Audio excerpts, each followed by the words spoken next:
meeting. I began this week by hosting the National Super League champions, Migori Youth FC. Yesterday morning, I had the privilege of sharing breakfast with two teams that embody the bright future of Kenyan football.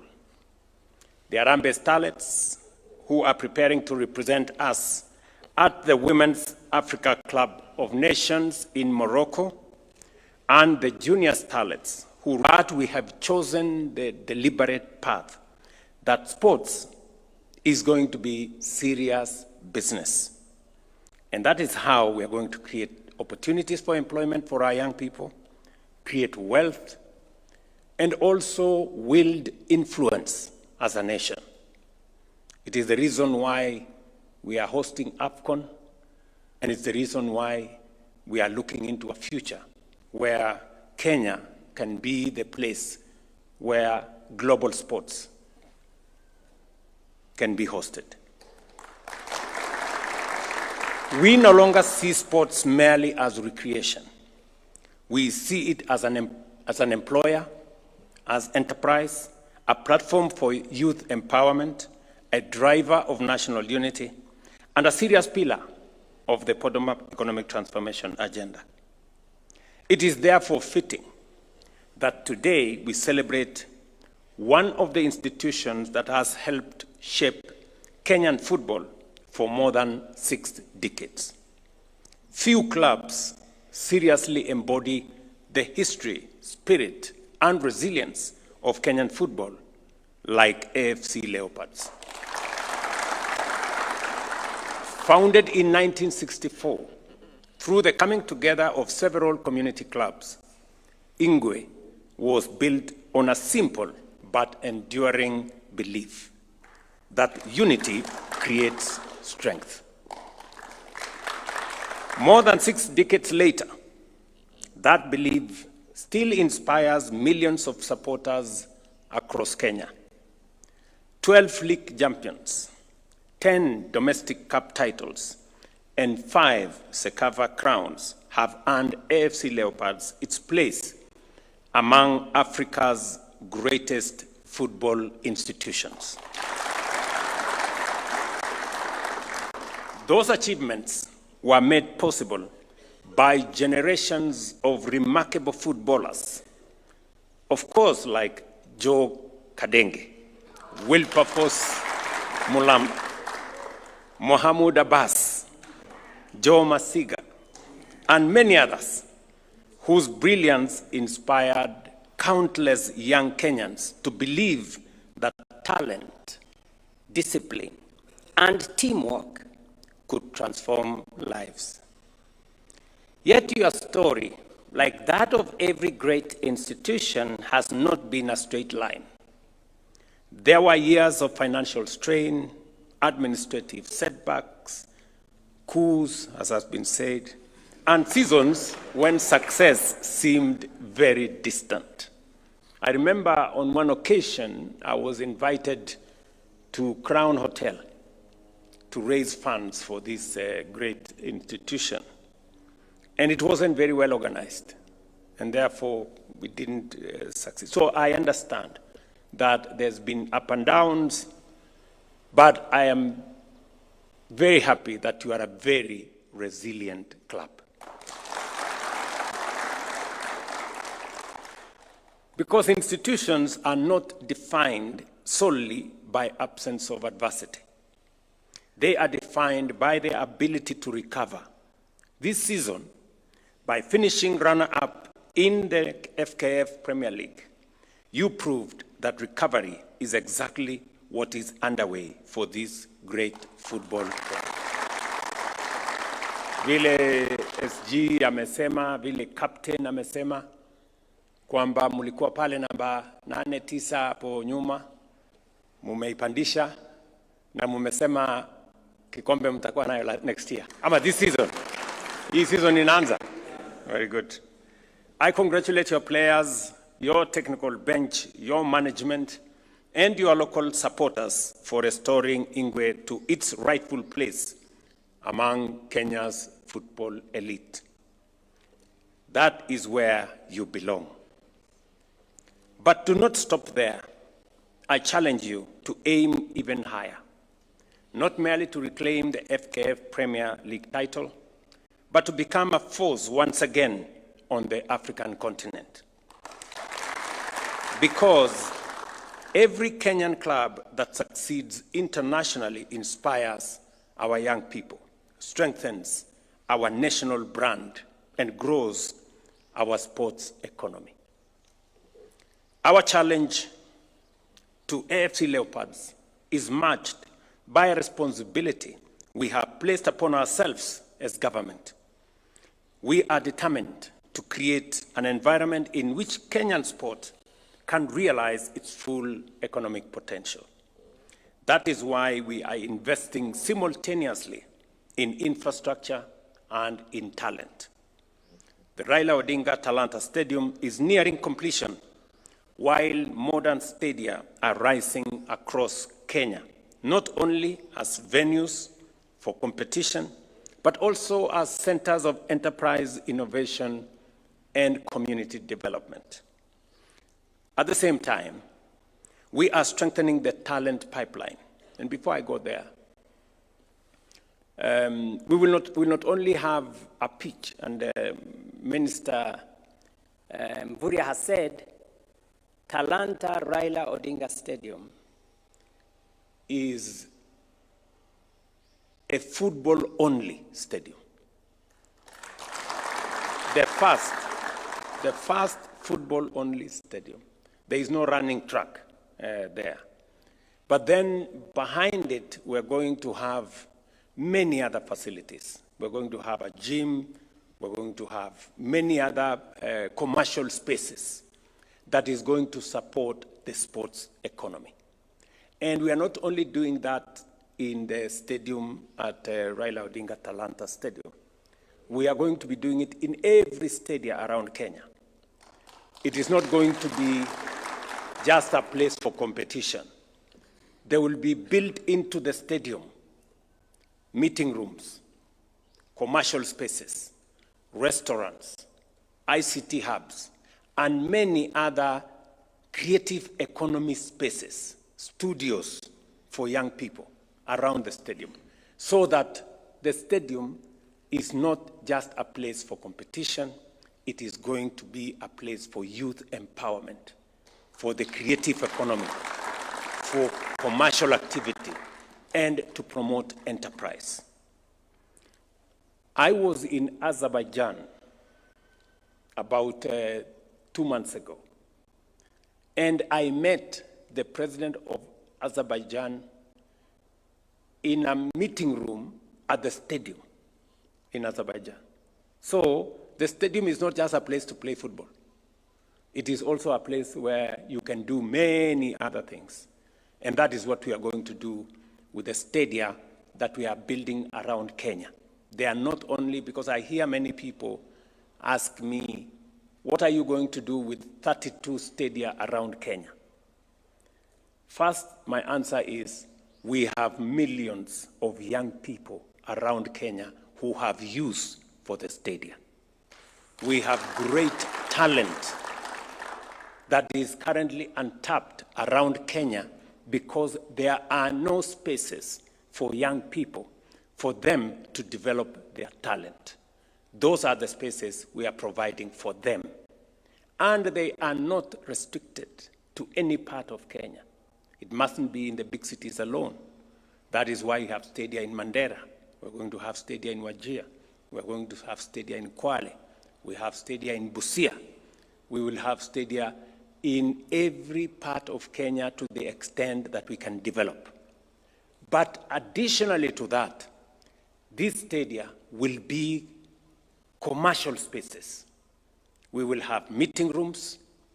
We will have studios. We will have restaurants. We will have gyms and many other facilities that will support not just sports, but will support the creative economy and make youth empowerment a reality. So we are moving in that direction. But at the same time, we are strengthening the talent pipeline through schools and counties and the Kenya Academy of Sports. Great sporting nations do not simply build facilities. They build people. Talent exists in every village, and our responsibility is to ensure opportunity reaches every village as well. Creating that future also requires stronger institutions. The next chapter of Kenyan football will be written by clubs, investors, sponsors, broadcasters, counties, and supporters working together. That is why we are reviewing the Sports Act to modernize governance, strengthen commercialization, and improve athlete welfare. We want clubs that are professionally managed, financially stable, commercially ambitious, and globally competitive. I therefore challenge AFC Leopards and indeed every football club in Kenya to think beyond the 90 minutes. Build stronger academies, invest in your brand, deepen commercial partnerships, and strengthen governance.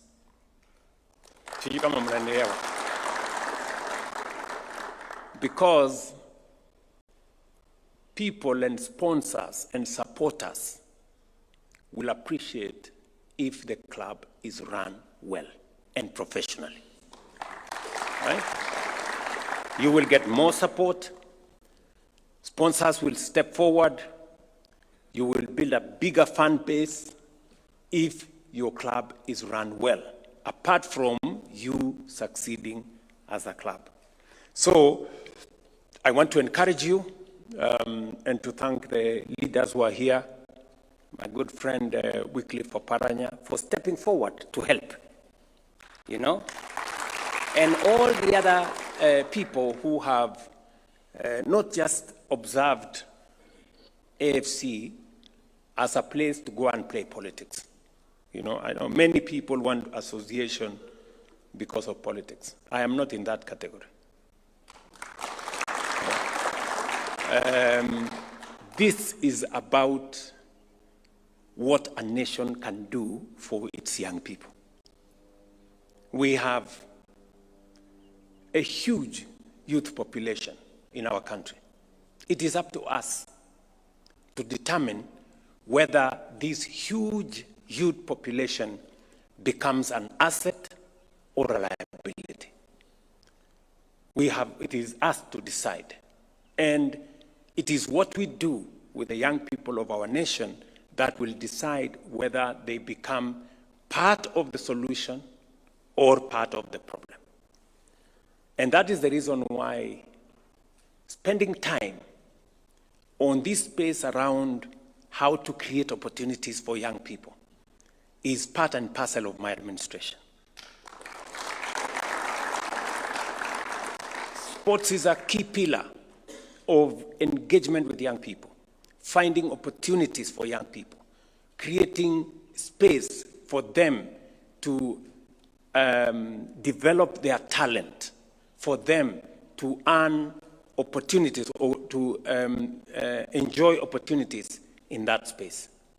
It traverses all the way from sports to Nyota, which I'm doing again with my good friend Oparanya, to empower young people, to the space around what we are doing in affordable housing. It's about young people, creating opportunities for them, all the way to what we are doing in education, because every young person starts with knowledge. We are investing billions of Kenyan shillings in our education, training, and college, because that is how we develop our young people. We graduate them into opportunities. And opportunities range from what you can do in business, what you can do in the creative economy, what you can do in sports. And therefore, the time we are spending around young people and around the opportunities for them is time very well spent. And that is why I'm very proud that this morning I am meeting one of the historic clubs in Kenya, the AFC Leopards Club. Nimesikiza kwa makini yale waziri amesema kuhusu yale mambo mlimueleza vile mnataka kusonga mbele. Na kuna mambo matatu ambayo nimesikia yalikuwa manne. Number one ni ile uwanja ambaye mnatumia, which I'm told you have a lease. Waziri, I think let us look for some resources and go and do that field for them. Hiyo kiwanja, huyu waziri atapanga vile tutatengeneza hiyo kiwanja ikae mzuri. And I will want waziri instruct your team to go and look at some small design. We see how we can help these people. Because mnasema mko na lease ya 15 years. Very good. So you have a bit of time there. So we will develop the field for you. Waziri, take it up. Mumeniuliza pia kuhusu maneno ya you're entering into a new season and therefore you need to sign in maybe more players from different places and you may need some resources to do that. So sijui nitawapanga namna gani, lakini nitafanya kitu. Wale nyinyi ni watu wa Nairobi, mnajua kuweka mawe. Unasema tuweke mawe, si ndio? So our players, bwana wakubwa, I think our bwana chairman na coach na SG, our players, mimi nitafanya hivi. Mimi nitawapatia milioni 10. Lakini kwa hiyo milioni 10, our players wapate milioni 5, wajipange hapo. Hiyo milioni 5 ingine mtumie kusign in new players. Lakini hawa watu wapate kitu ya kwenda naye nyumbani. Si ndio? Alafu ya tatu ambayo mmeniuliza ni mambo ya sponsorship. Nimeuliza nafikiri mwenyekiti patron. Nimeuliza patron hapa. Akaniuliza mko na sponsorship ya milioni 75 kila mwaka kutoka mahali fulani. Kwa hii mwaka nitapanga ili tujaze iwe milioni 100.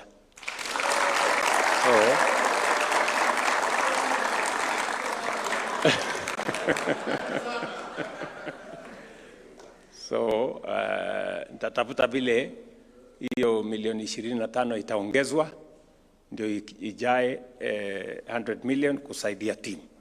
Sawa sawa. Kwa hivyo hapo nitapangeko.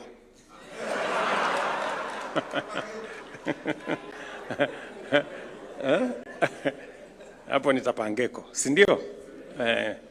So I think and then there was the last thing, Waziri. Oh yeah, they formed a club, they formed a SACCO. I will discuss with Waziri on how your SACCO can be registered. Otherwise, nyinyi mfanye bidii, muelewe ya kwamba tunatembea hii safari pamoja. Nimesikia, I am very proud of this Wabuge man. Where is that? Mwingine alimuita Webuye. Huyu Wafula Wabuge, congratulations my friend. Umesema mambo ambayo ni ya muhimu sana. Kwanza hapo kwa crypto. Wakati nilisign virtual assets law, watu wengi hawakuelewa. I'm very proud that we have Kenyans like yourself who are occupying that space, who are monetizing that space. So hapo kwa cryptocurrency tusonge. Asante sana. I was wondering whether people are aware, but I'm very happy that there is a space there, that there are people like yourself who are underwriting that space. Mumesema vile vile ya kwamba katika taifa letu la Kenya kuna mambo ambayo hayakuwezekana pale nyuma, na kwa muda mrefu tumekuwa tuking'ang'ana vile tunaweza kubadilisha nchi yetu. Na nimesema mara kwa mara ya kwamba hatuna sababu kama taifa kutokuwa kama nchi ambazo zilikuwa pamoja na sisi miaka 60 iliyopita. Mimi nawauliza ninyi wana AFC, wakati nikiuliza wananchi wa taifa letu la Kenya, tulikuwa sawasawa na Malaysia, tulikuwa sawasawa na Korea, tulikuwa sawasawa na Singapore miaka 60 iliyopita. Leo hizo nchi zote ziko first world. Sisi bado tunang'ang'ana karibu na huko third world. Makosa ilitokea wapi hapo? Sijui kama tunaelewana. Na mimi nataka niwaeleze hatuna sababu kama Wakenya. Vile wale walipiga hatua na wakawa nchi tajiri, wakawa nchi yenye wananchi wako na ajira, wananchi wako na makao mazuri, wako na nafasi ya kazi. Vile walifanya wao, sisi tunaweza kufanya. Yes. Na ndio mumeona nimekatalia mambo mengi, kwa sababu watu wengi wanataka siasa ya kupigiwa makofi, siasa kidogo kidogo ya ambayo ni populist. Unataka tu unaongea tu mambo ambayo haina maana. Na ndio sababu mimi nawaeleza nyinyi wana AFC, nikiwaeleza wa Kenya, nchi yetu hii ya Kenya, wakati wetu sisi, in our generation, tunaweza kutoa nchi yetu mahali ilipo sasa tuipeleke first world. Kabla hatujazeeka, tukiwa tu hapa, we can do it. Nyinyi mnanielewa? Yes. Nilikuwa juzi katika nchi ya Norway. Walianza sovereign wealth yao miaka 30 iliyopita. Leo sovereign wealth ya Norway iko na $2.2 trillion, the largest sovereign wealth in the world. Leo nchi ya Norway ni kati ya nchi tajiri zaidi duniani, na walianza 30 years ago. Sisi pia vile nchi zile zingine zilivyofanya, hata China. Hii China mahali tunaenda kukopa pesa siku hizi, 30 years ago ilikuwa nchi maskini. Nyinyi mnanielewa? So hii Kenya tunaweza kubadilisha, na tutabadilisha. Just take it from me, kwa mapenzi ya Mungu. Si ndio? Kwa miaka 3 tumefanya mambo, lakini sio kwa urahisi. Watu wamenipigia kelele, wakanifanyia maandamano, wakanitukana, wakanifanyia nini, lakini mimi nimekaa ngumu kwa sababu kwa sababu nchi haiwezi kubadilika bwana bila ya mtu kuwa mkakamavu. Sijui kama tunaelewana. Watu walikuwa wanapigia kelele, sijui tusifanye housing. Wakanifanyia maandamano hapo, wakanipeleka kotini, wakanifanyia nini, tusifanye housing, hii housing levy, sijui nini. Wewe umekuwa Zakayo. Leo nyinyi ni watu mnaishi Nairobi. Nairobi inabadilika ama haibadiliki? Hii Kibera imekuwa ikitusumbua hii. Si leo inajengwa? Si Mathare inajengwa? Si Nairobi, hapa Nairobi peke yake tunajenga nyumba 80,000, 80,000 houses in Nairobi City. Kila sehemu ya Kenya, enda Kakamega, enda Bungoma. Bungoma tunajenga one of the largest housing estates in Kenya. Kisumu, Migori, Garissa, Kiambu, Eldoret, Nakuru, every part of Kenya tunajenga leo. Kwa sababu gani? Kwa sababu tuliamua kuwa na housing fund, tuwe na housing levy. Pesa zetu za Kenya ndio inatusaidia kujenga taifa letu la Kenya. Kama mimi ningekuwa mtu muoga, nipigiwe kelele, nifanyiwe maandamano, nipelekwe kotini, niwachane na mambo ya housing, tungekuwa tuna chochote cha kusherehekea leo? Leo mbali na kujenga hizo manyumba, vile vile tunajenga markets. Vile vile tunajenga hostels ya vijana wetu. Masoko tunajenga Kenya ni masoko 600. Hostels tunajenga katika taifa letu la Kenya ni ya vijana 1180. That is how you transform a nation. Tunaelewana my friends? Hivyo ndivyo nchi zingine zimebadilisha nchi zao. Tulikubaliana ya kwamba tutafanya mambo ya health. Kwa sababu pale nyuma tulikuwa na matatizo, watu wanaenda hospitalini na kosa dawa, watu wanaenda hospitalini, hawezi kulipa. Wengine hata wanakaa tu nyumbani wangojee kufa kwa sababu hawana uwezo. Sasa tumesema kila Mkenya, mambo ya afya sio tena ati starehe ya wale watu wako na uwezo ama matajiri ama wako na kazi. Afya leo tumesema iwe ni haki ya kila Mkenya. Na bima ya afya ya SHA isimamie kwa kiasi kikubwa malipo pale hospitalini. Hivyo ndivyo tutabadilisha nchi. Sio kama tunaelewana. Mabarabara tumesema tunajenga. Na tunatumia akili kujenga hizi barabara. Hii barabara ya Mau Summit hii tunaongelelea saa hii. Kama tungengojea pesa ya serikali ya Kenya, hatungejenga. Lakini tumetumia akili na mbinu.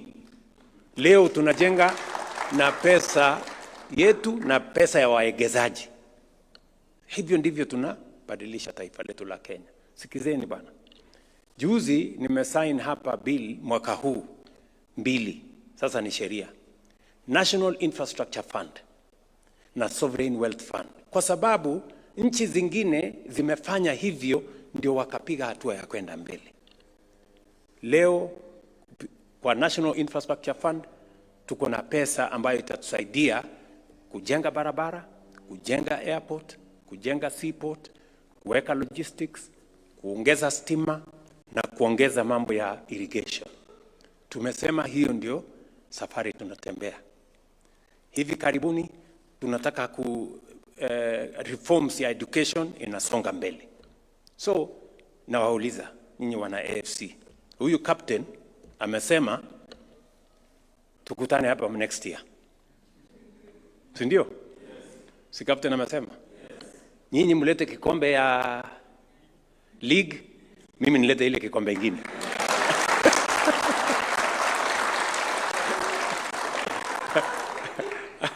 Ama alisemaje huyu captain? So nyinyi mtangangana, mlete hiyo ya league. Mimi nataka niwaambie hata hii ingine nitangangana tukutane. Tukutane hapa next year. Si namna hiyo? So mambo ni hayo na nimefurahi sana kuwaona. Asanteni sana kwa kunitembelea. Najua nyinyi ni watu mko na shughuli mingi. Na pengine kupata nafasi ya kunitembelea haiwezi kupatikana kila mara. Lakini mkipata nafasi nyingine kidogo, mnitembelee tena.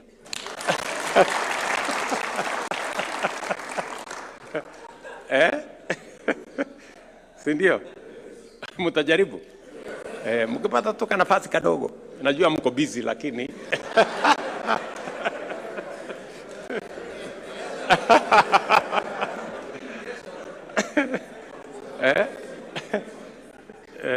na najua wakati nilikuwa nafanya hii appointment nikaambiwa watu wako busy sana. So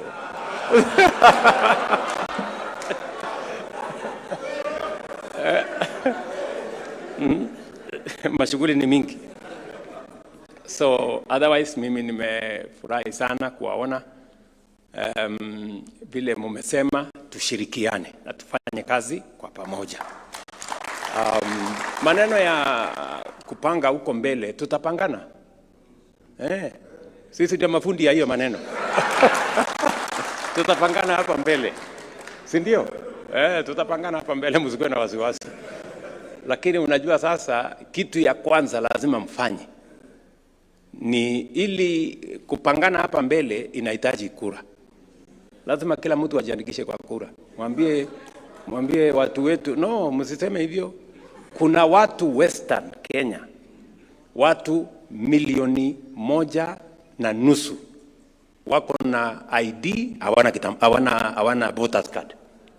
Na wanasumbua sisi watu wapo kwa shopping center. Wanatupigia makelele. You know? Hiyo kama mnasumbua hapo na kupigia Isukuti. Mtu unapiga Isukuti na hauna kura. Unatusaidia na nini?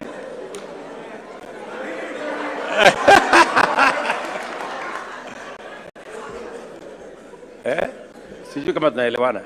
So nimekubaliana na hawa dosi. Nimeongea na Mheshimiwa Paranya, nimeongea na Mheshimiwa Musalia, nimeongea na speaker wetu, nimeongea na governors wetu wote. Nimewaambia safari hii tunataka kila mtu ajiandikishe kama mpigaji kura. Yes. Kwa sababu mtu huwezi kuwa rais bila ya votes, si ndio? So mjipange hapo. Na niko tayari ni tupangane. Mkipanga kura mzuri, alafu tupange mbele. Si ndio? Shauri yenu.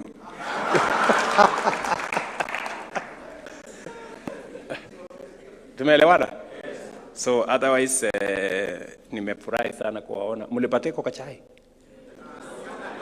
Iko chai hapa? Okay. Nasema waongeze chai ingine. Otherwise asanteni sana na watakia heri wakati mnaenda kupanga mambo ya kwenda mbele. Waziri anajua vile atafanya na hiyo ingine Mungu atatujalia ndio tuweze kufaulu. I wish you well. Once again, congratulations AFC Leopards for an outstanding season. May Ingwe continue forever. Asante sana. Haya basi, tujaze makofi tafadhali kwa rais.